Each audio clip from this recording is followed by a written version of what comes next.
Good morning উত্তরণ family. তো আজকে হচ্ছে সানডে, আর আজকের একটা বিশেষ দিন, রথযাত্রা। তো শুভ রথযাত্রার সবাইকে জানাচ্ছি। তো এখন ঘুম থেকে উঠে গেছি, চাটাও খাওয়া হয়ে গেছে। তো এখন আমি এখন ব্রেকফাস্ট করে বাবাকে নিয়ে যাবো ডিমার্ট, গ্রসারিগুলো নিয়ে চলে আসি। কারণ আমি ট্রাই করেছিলাম অনলাইনে আনানোর, বাট অনেক জিনিস ওদের অনলাইনে অ্যাভেলেবেল নেই। তো ওটার জন্যই ভাবলাম যে একবারে গিয়ে নিয়ে চলে আসাটাই ভালো। আর এখানে এখনো ঘুমাচ্ছে। গুড মর্নিং উত্তরণ ফ্যামিলি। সকাল থেকে আমি আর ক্যামেরার সামনে আসিনি, একটু ব্রেকফাস্ট করে নিলাম।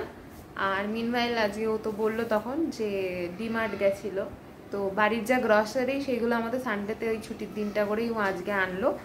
তো এই জিনিসগুলো দরকার ছিল, সেগুলো সব নিয়ে আসা হলো। যেমন কি এখানে হচ্ছে আটা, ময়দা, তারপরে চিনি, পেস্ট, বাটার, পনির। আজ পনির রান্না করবে মা, তার জন্য। আর এদিকে মাস্টার্ড অয়েল, পিনাট নিয়ে আসা হয়েছে। তারপর এখানে সানফ্লাওয়ার অয়েল, এখানে হচ্ছে গুড নাইট সার্ফ, মুসুর ডাল, জিরে, এটা ঠাকুরের কিশমিশ, তারপরে বিস্কিট। আমরা এই ব্রিটানিয়ার মারিগোল্ড এনেছো কেন? আচ্ছা, ডাইজেস্টিভটা খাওয়া হতো, আজকে মারিগোল্ডটা নিয়ে আসা। তো এই টুকটাক আমাদের বাড়ির যা যা গ্রসারিতে দরকার ছিল সেগুলো সব আজকে নিয়ে আসলো। তো আজকে হচ্ছে রথযাত্রা। ও তো সকালে তোমাদের উইশ করেই দিয়েছে, আমিও আমার সাইড থেকে তোমাদের সবাইকে জানাই শুভ রথযাত্রা। সবাই ভালো করে কাটাও। আজকে আসলে ব্যাঙ্গালোরেও রথযাত্রা হয়, তো ইচ্ছা ছিল যাওয়ার, বাট জানি না যেতে পারবো কিনা। কারণ ও বলছে প্রচণ্ড ভিড় হয়, প্রচণ্ড ভিড় হয়। আর ধাক্কাধাক্কি, আর যেহেতু আমার শরীরটা এখন একটুখানি খারাপ আছে, যাওয়া তারপরে ওখানে গিয়ে আদৌ কতক্ষণ দাঁড়িয়ে থাকতে হবে না, বেশিক্ষণ দাঁড়িয়ে থাকতে মানে আমার একটু অনেক প্রবলেম হচ্ছে। তো যাই হোক, তোমরা সবাই আনন্দ করো, আর কমেন্ট করে অবশ্যই জানাও তোমরা কোথা থেকে আমার ভিডিও দেখছো, আর তোমাদের ওখানে কিরকম ভাবে রথযাত্রা পালন হয়। তো সবার স্নান টান তো হয়ে গেছে, এখন আমরা সবাই লাঞ্চ করতে বসেছি। আমার লাঞ্চ মোটামুটি অলমোস্ট ফিনিশ হয়েছে।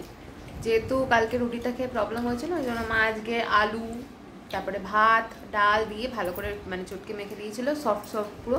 তো ওটা এক বাটি মতো যেহেতু খেলাম, এমনি রোজই মোটামুটি 3-4 চামচ খেয়ে আমার পেট ভরে যাচ্ছিলো।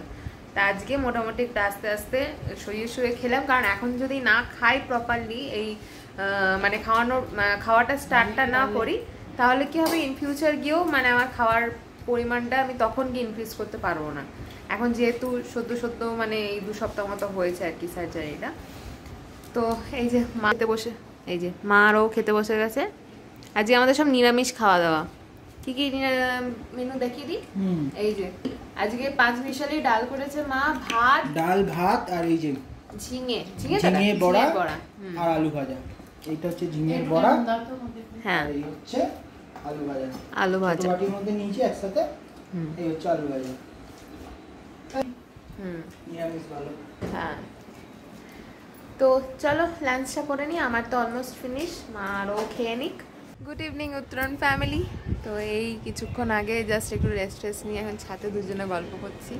মা বাবা তো এখন ঘরে টিভিতে রথ দেখছে, আর আমাদের এখানে তো রথ দেখতে যাওয়ার হলো না, কারণ ও বলছে কারণ রথ দেখতে যাওয়া হলো না। আমি কোনোদিনও সত্যি যাইনি, তো এবার ভেবেছিলাম হয়তো যাওয়া যাবে, কিন্তু ওর অপারেশনটা হয়ে গেল, ওইটা একটা ব্যাপার। আর একটা হচ্ছে গেলে আমার বন্ধুরা আগেরবার গেছিলো, ওরা আমার একটা দুটো বন্ধু থাকে, মানে যেখানে হয় রথটা অ্যাকচুয়ালি হয় বেলান্দুরের ওখানে একটা জগন্নাথ মন্দির আছে, তো ওই বেলান্দুরের ওই জগন্নাথ মন্দিরে রথটা হয়। তো ভেবেছিলাম যাব, এবং ওদের মুখে শুনে এবার প্রচণ্ড ভিড় হয়। এবার দেখো সত্যি কথা বলতে গেলে ভিড়ে গিয়ে, আর এরও শরীর ভালো নেই, মা বাবারও বয়স হয়েছে, ভিড়ে গিয়ে তখন ওই ঠাকুরকে দর্শন করতে পারবে, রথে দড়িতেও হাত দেওয়া যাবে না, কিছুই করবে না, ফালতু গিয়ে। আর আমি যাইও নি কোনোদিনও ওখানে। হ্যাঁ, জগন্নাথ মন্দিরে যাবো একবার ভেবেছি মা বাবাকে নিয়ে, সেটা মানে রথগুলো কেটে যাক, ও একটুখানি সুস্থ হোক, তারপরে। এনিহাও ও মিনিমাম 70% সুস্থ। এনিহাও কালকে থেকে অফিসও জয়েন করবে। হ্যাঁ, কালকে থেকে আমার অফিস স্টার্ট হয়ে যাচ্ছে। আর রথের আগে মানে বাচ্চাবেলার সময়টা কিছুদিন আগে, তাই মানে আজকে তাই আলোচনা করছিলাম যে রথে যখন আগে বাড়িতে থাকতাম মানে কলকাতায়, তখন বেশ আনন্দ করতাম। ছোটবেলায় বাবা মানে নিজে হাতে রথ বানিয়ে দিয়েছিল, কাঠের একটা রথ মানে সেটা কাঠ মানে পুরোপুরি মানে সে সুন্দর সুন্দর করে কেটে চাকাগুলো পর্যন্ত কাঠের ছিল। তারপরে সেটা তোমার কালারিং পেপার দিয়ে সুন্দর করে ডেকোরেশন করা, বাহারি গাছের যে পাতা হয় ওই পাতা দিয়ে ফুল দিয়ে সুন্দর করে সাজিয়ে দেওয়া, মানে একটা আলাদা ক্রেজ ছিল রথ নিয়ে। আমি যখন ছোটবেলাটা অ্যাকচুয়ালি আমার কেটেছে আমার দেশের বাড়িতে, মানে আমার নদিয়াতে আমার দেশের বাড়ি, মানে আমার বাবার যে অরিজিনাল যে বাড়ি সেটা হচ্ছে আমাদের নদিয়াতে নবদ্বীপ। তো সেখানে আমরা রথ মানে আমাদের ওখানে মন্দিরে রথ বেরোয়, তো রথ মানে আমাদের দুপুর 3টের সময় আমাদের রথ বেরোয়, তো ওই রথ যেতাম ওই রথ দেখতে, এবং রথের দড়িও টানতাম আমরা অনেক, মানে আমি তো প্রায় 3-4 বছর ওরকম হয়েছে টেনেছি। কেউ না কেউ যেত, হয় বাবা থাকলে বাবা যেত, না হলে জেঠিমারা থাকতো জেঠিমা যেত, জ্যাঠার ছেলে যেত, কারোর সঙ্গে না কারোর সঙ্গে যেতাম, তখন ছোটোবেলাটা ছিল। আর আমাদের ওইদিকে এই যে রথ একটা বিক্রি, আমি যেমন কলকাতাতে এসে দেখেছি যে রথের আগে রথ বিক্রি হয়, রথ সাজায়, সেটাকে নিয়ে রাস্তায় বেরোয় ঠাকুর বসিয়ে, সেটা আমি কলকাতার দিকে এসে দেখেছি। আমি অরিজিনালি আমি ওইরকমভাবে আমাদের ওইদিকে কোনোদিনই হয় না, কোনোদিন আমাদের রথ বিক্রি হওয়া জিনিসটা দেখিনি আমরা। আমরা অরিজিনাল ঠাকুরের রথ বেরোতো মন্দির থেকে, সেই রথ আমরা টেনেছি, আমি অনেক কবারই টেনেছি। তো ক্রেজ সবের ওপরেই বাচ্চা বয়সে থাকে, তো আস্তে আস্তে সবই হারিয়ে যায়, এখন সবই হারিয়ে গেছে। আজকে সানডে, আজকে রথ, ছুটিও ছিল, কিন্তু আজ মানে আর ইচ্ছা করে না। ঠিক আছে, একটা দিন ছুটি, বাড়িতেই থাকো, একটু খাওয়া দাওয়া করি, একটু বাড়িতে রেস্ট নিই, তারপরে বাড়িতে মা বাবা আছে, সবাই মিলে একটু বসে কোনো না কোনো একটা টপিক নিয়ে আলোচনা, কথাবার্তা, ফিউচার প্ল্যান সব কিছু নিয়ে একটু আলোচনা হয়। এটা মানে একটা দিন ছুটিতে আমার মনে হয় এটাই। হ্যাঁ, এবার কাজ থাকলে বা কিছু কেনাকাটি থাকলে তখন তো বেরোতে হবেই, সেটাকে তুমি কোনোভাবেই ইগনোর করতে পারবে না। তাহলে ছোটবেলার দিনগুলো অনেক মিস করি, অনেক যেকোনো তোমরা সবাই মিস করো, এটা যেকোনো সবাই মিস করে। যেভাবে ছোটবেলায় মানে এই রথের টাইমটা স্পেশালি কাটিয়েছি, সব অকেশনটাই রথ বলো, দুর্গাপুজো বলো, সরস্বতী পুজো বলো, সব মোটামুটি। আমার সরস্বতী পুজো যতদিন কলকাতা ছিলাম তাও ঠিকঠাক ছিল, যবে থেকে অফিস জয়েন করলাম, মানে যবে থেকে চাকরি স্টার্ট করলাম তবে থেকে শেষ মানে কি, হ্যাঁ হতো ওই দিন কত ছুটি নিতাম, ওই সারাটা সপ্তাহে না, মানে আমার তো ছিল হসপিটালে কাজ, তখন আমার ওই সরস্বতী পুজোর জন্য তো ছুটি, তার আগের দিন ডিউটি করে আসছি, এসে আর এনার্জি থাকতো না। ওই বাড়িতে পুজো হতো, ওখানে অঞ্জলি টঞ্জলি দিতাম, খাওয়া দাওয়া করে একটু ঘুমোতাম বা বেরোতাম, ওই ব্যাস। যাই হোক, বড় হয়ে যাওয়ার সাথে সাথে মানে আমরা আমাদের জীবন থেকে অনেক কিছু জিনিসই হারিয়ে যায় আর কি। তা হলো মানে আজকে ওই ছোটবেলার দিনগুলো মনে করেও একটু অনেক ভালো লাগে আর কি। ছোটবেলায় যখন রথগুলো নিয়ে বেরোতাম, মাকে তাই বলছিলাম যে মানে আগেকার যেমন মানে কারোর বাড়িতে যাওয়া, আগে রথ টানা মানে আমাদের দিদার বাড়ি হচ্ছিল বেলুড়ে, তো রথ নিয়ে যখন বেরোতাম সবার বাড়িতে গেলে কেউ বাড়িতে ধরো ফল টল কেটে রাখে, সবাই জানে যে বাচ্চারা রথ নিয়ে আসে, তো কিছু না কিছু ঠাকুরকে একটা প্রসাদ হিসাবে দেওয়া সেগুলো করতো।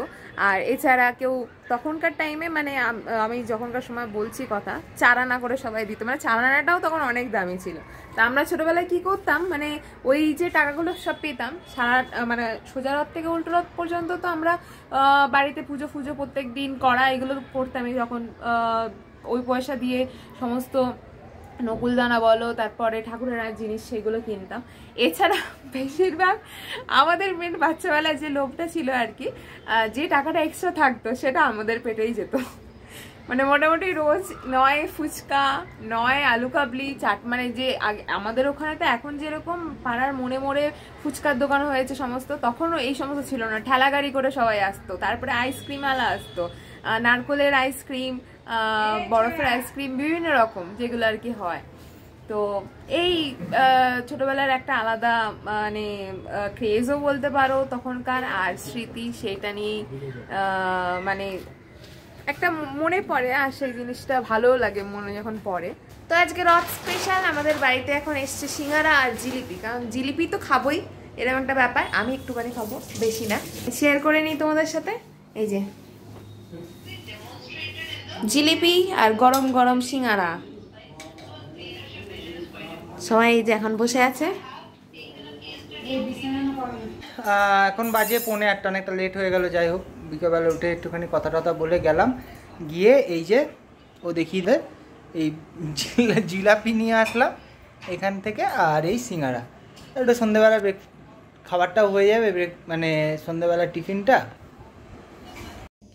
তো বন্ধুরা, সন্ধ্যাবেলার পরে আর কোনো রকম ভিডিও আমাদের শ্যুট করা হয়ে ওঠেনি। কথা বলতে বলতে সবাই মানে একটুখানি, আমি আর ও দুজনে আমরা ভুলেই গেছিলাম যে রাতে ডিনারটা যখন করব তখন শ্যুট করব। তো যদি ভালো লেগে থাকে আমাদের এই ব্লগটা আজকে, অবশ্যই লাইক করো, শেয়ার করো আর কমেন্ট করে জানিও কেমন লাগছে। আর তোমরা যদি আমাদের নতুন বন্ধু হয়ে থাকো, অবশ্যই আমাদের চ্যানেলটাকে সাবস্ক্রাইব করে নিও। তো চলো, আজকে এই ব্লগটা এখানে শেষ করছি। দেখা হবে আর একটা নতুন ব্লগে খুবই তাড়াতাড়ি। ততক্ষণের জন্য tata, bye and take care.